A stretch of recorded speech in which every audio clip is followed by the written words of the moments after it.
I never thought it would come to this. I never imagined sitting here, recounting the years I spent with Andrew as if they were a foreign story that belonged to someone else. But life has a way of making you question everything when you find yourself staring at the cold, unforgiving truth. I've always believed in the power of respect in a relationship. It's what I thought was the foundation of everything good between Andrew and me. We met when I was in my early 20s, full of hope and ambition, and he was the one who made me feel like I could conquer the world. He was charming, affectionate, understanding, and seemingly unwavering in his support for me. At first, it was easy to see us as a perfect match. I would tell everyone how lucky I was to have found someone who really saw me, understood me. We talked about everything from our wildest dreams to our smallest fears. We promised each other that we would never lose respect for one another, no matter what challenges came our way. But somewhere along the line, respect became conditional.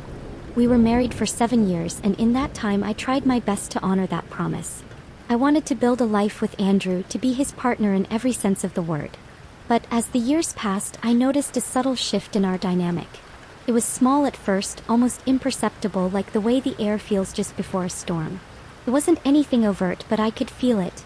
The shift in how he spoke to me, the way he'd sometimes dismiss my opinions or take me for granted. It wasn't malicious, but it was there, creeping in like a slow poison. I told myself I was imagining things, that it was just the pressure of life. But it got harder to ignore. The first real incident that made me question everything happened about 2 years ago. We had gone out with friends for dinner. I had been preparing for an important presentation at work, and I was feeling the weight of it. I wasn't my usual self that evening, tired, distracted, anxious, but I tried to put on a brave face. During dinner, one of our friends made a passing comment about my work, something I had been really proud of, and Andrew laughed, almost mockingly, before saying, "Well, I guess we all have to do something to make ourselves feel important."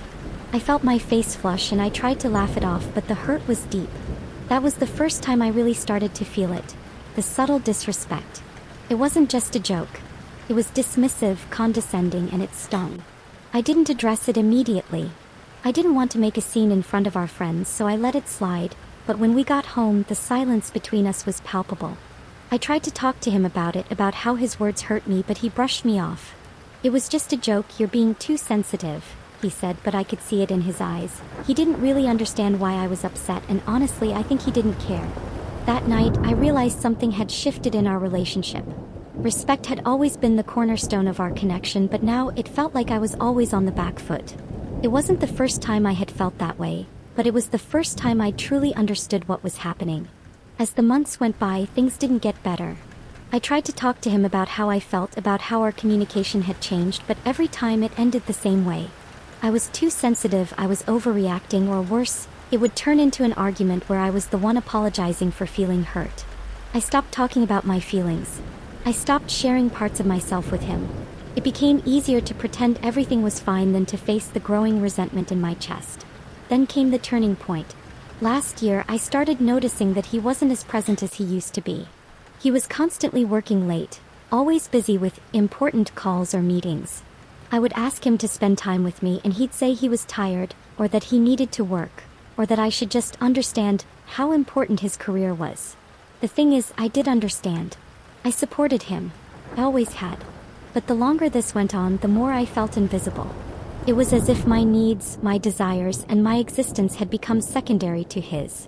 And yet, I continued to try. I tried to keep the spark alive.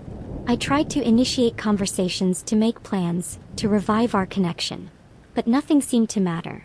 One night, I overheard a conversation he was having on the phone. I didn't mean to eavesdrop. I didn't even realize I had walked into the room, but there it was. He was speaking to a woman, someone I didn't recognize. The conversation was casual at first, but as it went on, I could hear the flirtation in his voice.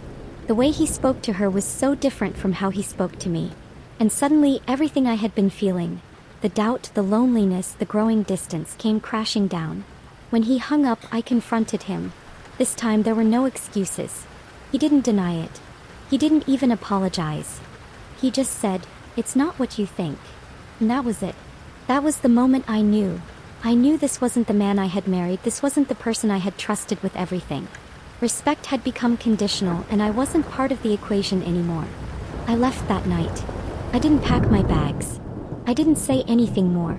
I just walked out. I couldn't keep pretending. I couldn't keep living in a relationship where I was constantly fighting to be seen, heard, and valued. I left and I didn't look back. I know I'm partly responsible for staying in that relationship as long as I did. I kept hoping things would change, that he would wake up and see me again, but I was just holding on to a version of him that no longer existed. But I also know that respect is not a one-way street. You can't demand respect from someone who no longer sees you as an equal. I wasn't just his partner anymore. I was a ghost in our own home. When respect becomes conditional, is it possible to salvage a relationship? Or is it a sign that the foundation has already eroded beyond repair? Should we fight for a relationship that no longer honors us? Or is walking away the only path to self-preservation?